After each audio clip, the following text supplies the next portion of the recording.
మా నాన్న ఒక పాల వ్యాపారం చేసుకునే వ్యక్తి. ఆయనకి మనుషులంటే ఎంత ఇష్టమో బర్రెలంటే కూడా అంతే ఇష్టం. ఇన్ఫాక్ట్ అవంటేనే ఇంకొంచెం ఎక్కువ ఇష్టం. ఒకప్పుడు మిగిలిన వాళ్ళ పేరెంట్స్తో మా నాన్నని పోల్చుకొని నేను చాలా బాధపడేదాన్ని. బట్ లేటర్ ఐ రియలైజ్ మనం చేస్తున్న పని ముఖ్యం కాదు, ఆ పనిని ఎంత నిజాయితీగా చేస్తున్నామనేది ముఖ్యమని. That is the first quality I learn from him. మా నాన్న సోకాల్ సొసైటీ ఫ్యాషన్ స్టాండర్డ్స్ తో ఫిట్ అవ్వకపోవచ్చు. But what's wrong in that? Hiding the truth prevents us from celebrating our uniqueness and learning from experiences. మనందరం తప్పులు చేస్తాం, కానీ వాటి నుండి నేర్చుకొని ఇంకా ఎంత బెటర్ పర్సన్ అవుతాం అనేది ముఖ్యం.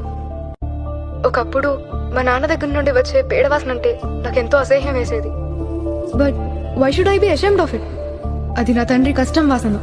ఇక్కడున్న ప్రతి స్టూడెంట్ కి గర్వంగా చెప్తున్నా, నేను డింపుల్ పాల వ్యాపారం చేసుకునే గంటారవి కూతుర్ని.